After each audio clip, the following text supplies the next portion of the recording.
Assalamualaikum warahmatullahi wabarakatuh.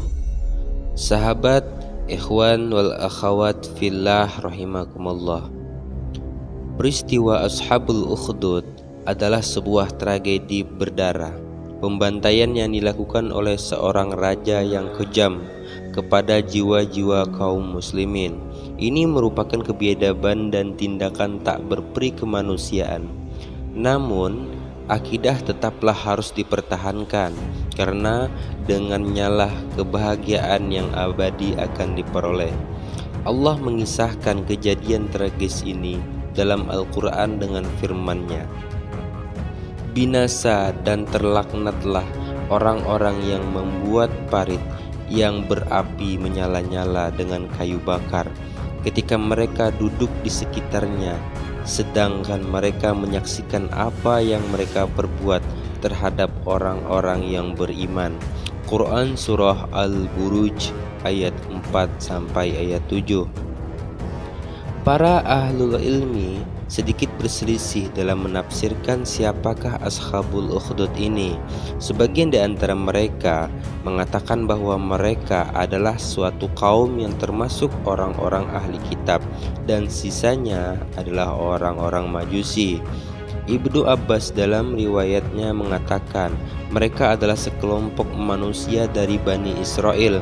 Mereka menggali parit yang luas di suatu tempat, kemudian menyalakan api. Orang-orang berdiri di hadapan parit, baik laki-laki maupun perempuan. Kemudian mereka dilemparkan di dalamnya. Mereka menganggap bahwa dia adalah Daniel dan para sahabatnya. Dan dalam riwayat, hal itu adalah sebuah lubang parit di negeri Najran, di mana mereka menyiksa manusia di dalamnya. Sedangkan dalam riwayat Abdul Haq, beliau mengatakan, para ahli tafsir menyangka bahwa Ashabul Ukhdud adalah orang-orang dari Bani Israel, di mana mereka meringkus manusia baik laki-laki maupun wanita, lalu dibuatkanlah parit dan dinyalakan api dalam parit tersebut. Lalu dihadapkanlah seluruh kaum mukminin ke arah parit tersebut, seraya dikatakan, kalian lebih memilih kufur atau dilempar ke dalam api ini. Tafsir At-Tabari 30-162. Kisah tragis ini pun kerap disampaikan oleh para pengajar kepada para muridnya. Bahkan pada kisah anak-anak pun sering disajikan.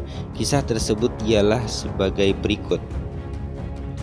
Dahulu ada seorang raja dari orang-orang sebelum kalian. Dia memiliki seorang tukang sihir. Tatkala tukang sihir itu sudah tua, berkatalah ia kepada rajanya, sesungguhnya aku telah tua, utuslah kepadaku seorang anak yang akan aku ajari sihir. Maka sang raja pun mengutus seorang anak untuk diajari sihir. Setiap kali anak tersebut datang menemui tukang sihir, di tengah perjalanan ia selalu melewati seorang tabib. Ia pun duduk mendengarkan pembicaraan rahib tersebut. Sesungguhnya ia kagum kepadanya.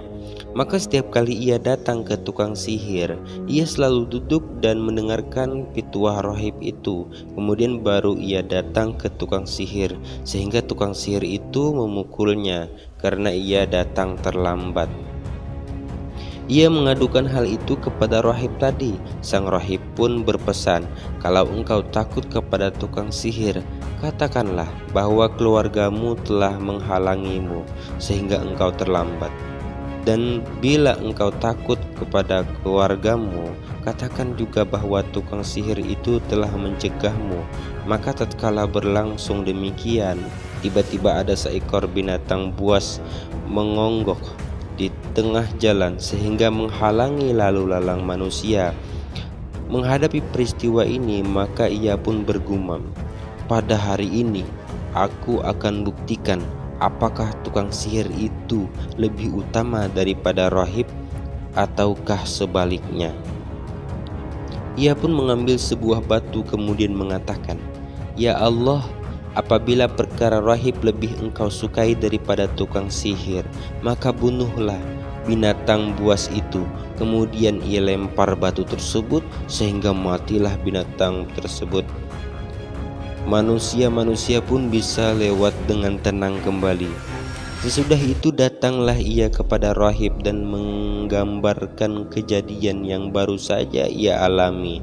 Kemudian sang rahib mengatakan, "Wahai anakku, hari ini engkau lebih baik daripada aku, dan engkau telah sampai pada perkara yang aku sangka. Ketahuilah, sesungguhnya engkau akan diuji, dan bila engkau diuji, janganlah engkau tunjukkan tentang diriku." Dan kini ia dapat menyembuhkan penyakit buta, penyakit kusta, serta dapat mengobati manusia dari berbagai macam penyakit. Hal ini terdengar oleh seorang teman yang duduk bersama raja, sedangkan dia adalah seorang yang buta. Kemudian ia membawa harta yang banyak seraya mengatakan, "Aku akan berikan harta ini kepadamu bila engkau bersedia menyembuhkan penyakitku." Maka sang anak menjawab, "Sesungguhnya aku tidak bisa menyembuhkan siapapun, yang bisa menyembuhkan hanyalah Allah. Kalau engkau beriman kepada Allah, maka aku akan berdoa kepadanya untuk kesembuhanmu." Maka ia pun beriman kepada Allah, dan Allah pun menyembuhkan penyakitnya. Kemudian datanglah dia menemui sang raja dan duduk sebagaimana biasanya. Sang raja pun heran seraya mengatakan, "Siapakah yang telah mengembalikan pandanganmu, wahai temanku?" Maka ia menjawab, "Robku." Sang raja pun melanjutkan, "Apakah engkau memiliki Tuhan selain aku?" Jawabnya, "Ya, dia adalah Robku dan Robmu juga." Maka sang raja pun menyiksa dan terus menyiksanya sampai ia menunjukkan kepada anak tersebut. Didatangkanlah si anak itu. Kemudian sang raja berujar, "Wahai anakku, sekarang engkau telah memiliki kepandaian sihir sehingga bisa menyembuhkan orang yang buta dan juga bisa menyembuhkan penyakit kusta dan yang lain sebagainya." Sang anak balik menjawab, "Sesungguhnya aku tidak bisa menyembuhkan siapapun, dan hanya Allah lah yang bisa menyembuhkannya."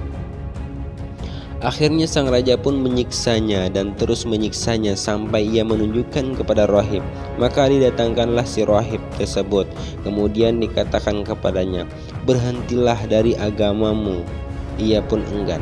Maka sang raja meminta gergaji, kemudian diletakkan tepat di tengah kepalanya, dan dibelahlah tubuhnya sampai terbelah menjadi dua bagian. Kemudian didatangkan pula teman duduk raja tersebut dan dikatakan kepadanya, "Berhentilah dari agamamu." Demikian pula ia pun enggan. Kemudian ditaruh gergaji di atas kepalanya, lantas dibelahlah tubuhnya hingga terbelah menjadi dua kembali. Selanjutnya didatangkanlah sang anak dan dikatakan kepadanya, "Berhentilah dari agamamu." Ia pun menolak. Kemudian ia dilempar kepada sekelompok prajurit raja dan dikatakan, "Pergilah kalian ke gunung ini dan gunung ini, mendakilah sampai di puncak gunung. Apabila ia mau berhenti dari agamanya, selamatkan dia, dan jikalau tidak, maka lempar dia ke dasar jurang."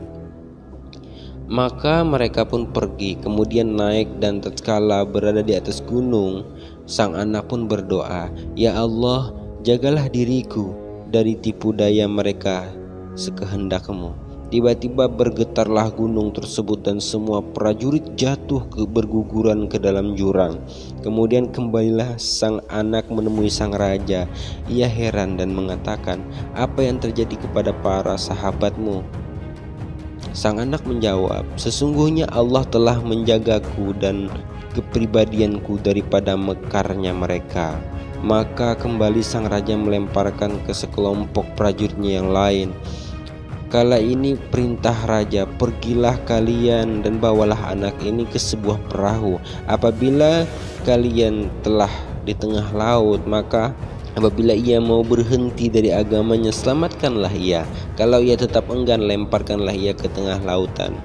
Maka mereka pun pergi. Setelah sampai di tengah laut, sang anak pun berdoa, "Ya Allah, jagalah diriku dari tipu daya mereka sekehendakmu." Maka perahu itu pun terbalik, namun Allah tetap menyelamatkan dan melindungi daripada tenggelamnya seluruh prajurit raja. Kembalilah sang anak datang menemui sang raja. Ia pun terkejut seraya mengatakan, "Apa yang terjadi?"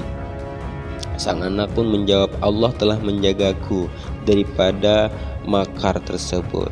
Kemudian ia berkata kepada sang raja, "Sesungguhnya engkau tidak akan pernah bisa membunuhku kecuali bila engkau mau menuruti permintaanku." Sang raja menjawab, "Apakah itu?" Sang anak melanjutkan, "Kumpulkan seluruh manusia pada suatu tempat, kemudian saliblah aku di sebuah pohon korma, kemudian ambillah satu anak panah dari tempat anak panahku, letakkan anak panah itu di busurnya, kemudian katakan, Bismillahirrabbilghulam, dengan nama Allah Robnya anak ini, kemudian lepaskanlah anak panah tersebut, dengan begitu engkau akan bisa membunuhku." Maka sang raja pun mengumpulkan manusia pada suatu padang yang sangat luas. Dia pun menyalib anak tersebut pada sebuah batang korma, kemudian mengambil sebuah anak panah dari tempat anak panahnya dan diletakkan di sebuah busur, kemudian mengatakan Bismillahirrabbilghulam, dengan menyebut nama Allah Rabb anak ini. Kemudian panah itu dilepaskan, maka anak panah itu meleset tepat mengenai pelipis sang anak. Setelah itu ia meletakkan tangannya di pelipisnya, kemudian meninggal.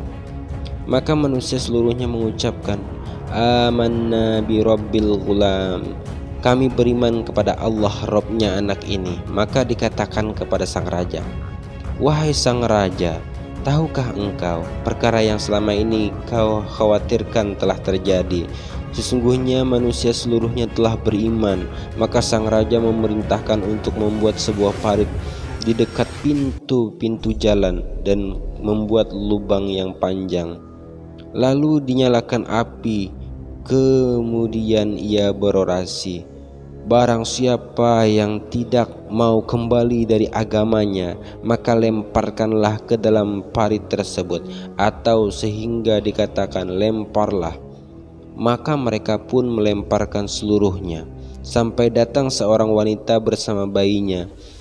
Ia seorang wanita bersama bayinya dan sudah dalam posisi berputus asa, berdiri lemas tanpa daya menghadap jurang parit yang tengah berkobar api. Tapi tiba-tiba sang bayi berucap, "Wahai ibuku, bersabarlah, sesungguhnya engkau dalam kebenaran." Hadis sahih riwayat Imam Muslim dalam kitab Az-Zuhd bab qissatu ashabil khudud was-sahir wa rabbi wal ghulam 3005. Demikianlah cerita Ashabul Ukhdud yang telah diceritakan di dalam Al-Quran. Nantikan cerita-cerita selanjutnya di Latif Al-Fawwas. Assalamualaikum warahmatullahi wabarakatuh.